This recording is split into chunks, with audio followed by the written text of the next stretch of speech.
Welcome to this new video on Forza Horizon 6, where I'm bringing you some gameplay with the brand new Lamborghini Temerario. It's really nice to see this one. First of all, because, well, it's a genuinely new addition. We've never had it before, either in Forza Horizon or in Forza Motorsport, so you could say it's really one of the first truly new cars added to the game with the updates. Secondly, it's a free car. I'll explain how to unlock it later. But the good news is that it's not a paid DLC, even though, honestly, knowing Xbox and Playground Games, the studio that develops Forza, it wouldn't have been that surprising to see it as a paid DLC since it's a highly anticipated car. And yes, it's a highly anticipated car that was already in demand when Forza Horizon 5 launched. And it's also appeared in other competing games like Test Drive Solar Crown and the Crew Motorfest. So it felt a bit strange not to have it in Forza Horizon until now. But the good news is that it has indeed been added to Forza Horizon 6 as a free car. I think it's from Season 3, and it's available for 80 points throughout the whole season. So it unlocks starting now, from Thursday, July 23, 2026. If you farmed well during the first 2 weeks of the season, if you got 40 points in the first season and 40 points in the second, then you've reached 80 points for the season, and you can unlock this car and drive it freely. So it's the Temerario. It's a new generation Lamborghini. It's the car that replaces the Huracan. As you can hear, unfortunately, it no longer has the V10 engine, which was kind of the signature of the Huracan. Instead, we have a V8 engine, a turbocharged V8 that revs up to almost 11,000 RPM. So that's actually pretty cool. It gives it a sound that's a bit like a race car, which is quite nice. Also, just for your information, here are a few fun facts about this car. So this car gets a V8 engine that was developed exclusively and specifically by Lamborghini for this car. That's the big difference compared to the Huracan. The Huracan actually had a V10. Well, it wasn't a V10 that was developed for it. It was the V10 that had been developed by Lamborghini for the R8, which Lamborghini then used for the Huracan. Here, it's an engine that was developed specifically by Lamborghini. And actually, it's kind of funny, but the story, things have kind of flipped around a little bit. Since Audi, for its new R8, which is basically, let's say, the equivalent of this Lamborghini, well, is going to use the engine from this Lamborghini. Previously, Audi invented an engine later used by Lamborghini. Lamborghini developed an engine now used by Audi. This car is far more powerful than a standard Huracan, boasting 920 horsepower. On the other hand, you can really feel it, even though the car is manageable once set in a corner. It's a very heavy car. It weighs 1.8 tons, that's 400 kilos more than the previous generation of the Huracan. It's a lot more powerful to, let's say, compensate a bit for the fact that it's much heavier. And that makes for a car that's sometimes really great to drive, but sometimes feels a little bit strange. I really don't like that with this kind of car.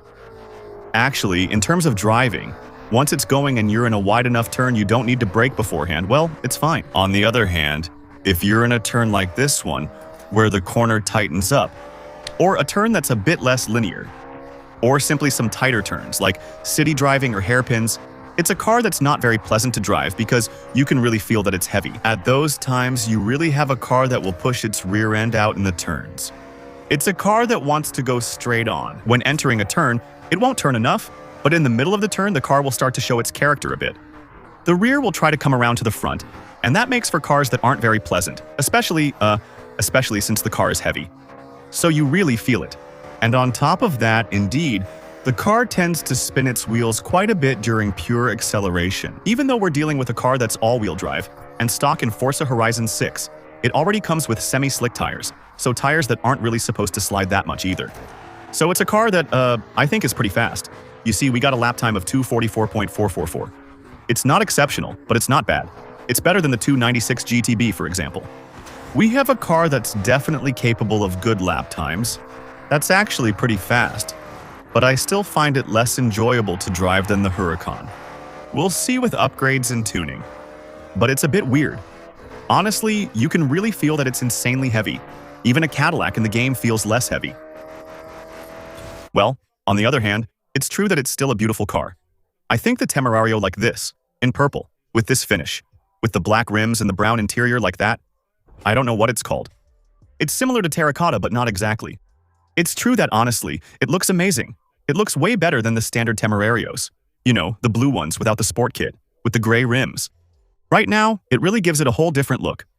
I'll show you the interior a bit closer, by the way. It's true that during the race, I didn't really show you this, but we've got a pretty nice interior, some carbon, A bit of leather too, of course. A bit of everything, actually. What they've done is pretty nice. Honestly, I think it's pretty good looking. It's much better looking than the first concept versions and the really basic versions that Lamborghini offers. And even the Alcantara. It's true, I didn't mention that, but that's actually pretty nice. Now, let's see what improvements can do. Even if the car is a bit, let's say, average to start with, maybe there's a way to turn it into a missile with upgrades. Okay, damn. We have V12 swaps, but I'm not sure we really have the best swaps available for this car. We could make it rear-wheel drive. We have a bit of customization, though.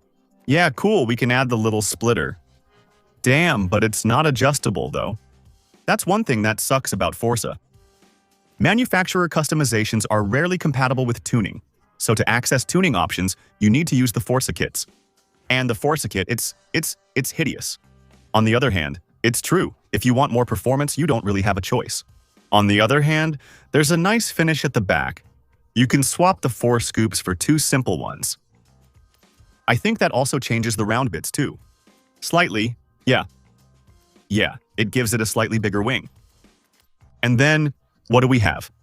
We can also put the little, okay, that's cool, the little Lamborghini side skirts. So that's cool because in any case, it only improves the car. You see that? There's no disadvantage to putting that on. The car quickly dropped back to S1, so I think it's a car you can downgrade to S1 for those who really want to try hard in lobbies or rivals in the S1 category. Maybe it's nice and its engine is still pretty powerful. 1,240 horsepower. So that's pretty good. I think it's more than most Huracan V10s, for example. Maintenant. Now, we'll have to take a look at the rest. Listen, let's go. We'll see how it goes with the upgrades. We're in Category R, and for now, we haven't swapped the car. We'll still need to test that step afterward. Maybe make it even faster. Well, already, it's handling a bit better. But there's still something that worries me a little with this car. It's that this car only does a maximum of 2.2 lateral Gs. That's really not much, actually. Like, really, there are some, maybe not SUVs, let's not exaggerate, but some sedans or some fairly normal cars, or mid-range sports cars that, when upgraded in the game, actually do more than that. And this number, for those who often hear about Gs in the videos and don't know what it means, it shows how much the car will stick to the ground in high-speed turns. And actually, the higher this score is, the faster the car can turn, and the less likely it is to lose grip, and the less likely you are to lose control. And here, so we're at 2, that's not bad. Well, you see, that's really the kind of thing I don't like about this car. At the slightest bit of braking or the slightest sudden change of direction in a turn, the rear end steps out. But yeah, 2.2 lateral Gs, that's not bad. But keep in mind that the best cars in Forza Horizon 6, I think the Ferrari. What else do we have? Even the F80, which isn't such an extreme car, they're at 3 lateral Gs. The best ones in the game, they're at 3.8, 3.8, 3.9, even 4. It's not comparable. Here, we still have a car that will need to brake and slow down to get through the corner. Whereas, well, there are other cars, even supercars actually in this category, that will go through corners almost without ever braking, actually. It's true that with over 1,000 horsepower, its acceleration is impressive. However, it's mostly... Obviously, it has to work at least a little. But when it accelerates, it's pretty good. In top speed, here, we actually have a setup that's maybe a bit too focused, a bit too much on aero for top speed, to actually try to compensate a bit for the fact that it has very poor lateral Gs. So we have a car that, in terms of top speed, hits around 370 in my opinion with the setup we have. Without this setup, I think it could easily reach 400. By default, the car's top speed is 370. It's just that here, we focused more on acceleration and handling than on pure top speed. We're going to get a better time, but it's not going to be incredible either. You see what I mean? It's weird because it felt good to drive when I was behind the wheel. Actually, when we did the monthly Rivals event and highlighted this car, I thought it was pretty okay to drive. But actually, not so much, right? What time did we get?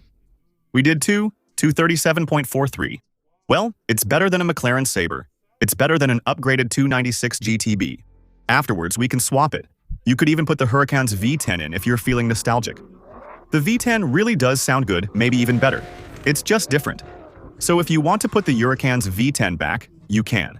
Then, as another potentially interesting engine, there's the racing V12, which might be a bit less powerful, but on the other hand, it might allow you to have a slightly lighter car. Let's see if we can raise the performance index a bit more of this car. Thanks to the swaps, it won't change the power much. 30 horsepower less, I think. 30 horsepower less and 70 kilos less with a better power-to-weight ratio.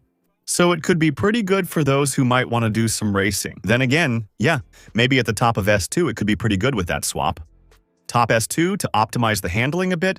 But even by optimizing the handling, I think the fact that it's, let's say, so poor in terms of lateral grip makes it so it won't be such a competitive car. Now here, on the other hand, we have a swap that I haven't seen much in the game. A V8 that makes almost 1,000 horsepower stock, and actually 1,380 with upgrades. That's a McLaren engine, I think. Judging by the sound, it's a McLaren engine. And finally, we have the V10 engine from Lambo. It's the engine from the Revuelto, I think. Click. Which gives us even more power, 1,380 horsepower. We'll install it since I think it's the best option. We'll test it again with this engine. We've gained a little more in terms of performance, so we'll probably shave a bit more off our lap time. It's nice to finally have it in a V12. It's true that this car is actually bigger than a Huracan. It's a car that's almost the size of an Aventador, really. Well, maybe I'm exaggerating a bit. Yeah, I'm exaggerating a bit, but actually, it's bigger and taller than the Huracan. So it's true that in the end, putting an Aventador V12 in it isn't that strange. Strangely, it feels more manageable to me. It's hard to explain because the car is heavier. But I feel like that weird kind of awkwardness we sometimes had. In terms of the feeling in the corners, it's gone with this swap. I'm not sure it will make the car much faster, but it should be nicer to drive. We'll likely have more top speed and still gain a good amount of time. Well, in any case, the Temerario, well, I don't really know what to think about it. At first glance, it might be nice if you were really looking forward to this model. Also great for cruising, or for those wanting to race Lamborghinis and other Italian cars. Those who are simply fans of Lamborghini. Other than that, potentially a good car in top S1 if you downgrade it. But in any case, the car is clearly way too far from top performance to really be meta. And in my opinion, not great in S2 either. Once again, because of this issue with lateral Gs, the car actually can't compete with the best cars in that category. That's the issue in Forza Horizon 6. There are too many cars in the hypercar and supercar categories. These are cars that were really highly appreciated in Horizon 5 and Horizon 4 because they were really good and very well suited to the maps in those games. But in Horizon 6, the map is much more winding. In the end, these cars are almost useless. The meta is really much more focused on pure race cars, which these cars just can't compete with. Let me know your thoughts in the comments. I find it a bit disappointing, but not too much. Not more than other recent Lamborghinis, especially the Revuelto. Well, in the end, the Aventador is faster, if you take the Temerario. In the end, you take a Huracan Evo, or rather a Huracan Performante. Well, it's faster. So yeah, actually, modern Lamborghinis in Forza Horizon are less competitive than the older Lamborghinis. It's a little bit strange. I hope you enjoyed this video and got an idea of how the Temerario works. Feel free to leave a like, subscribe, follow me on Twitch for upcoming live streams, use Prime, and use my affiliate link below this video to buy your games cheaper while also supporting my channel at the same time. And with the swap, we get 22809, so how does that put us? Well, it's not great, honestly. Always. Still next to the 296 GTB time-wise, ahead of an upgraded Sabre, but yeah, it's nothing exceptional. It's good, but it's just not great, plain and simple. So there you go. I'll show you the ranking at the end of the video. Feel free to stick around to check it out, and see you tomorrow for the next one. Bye.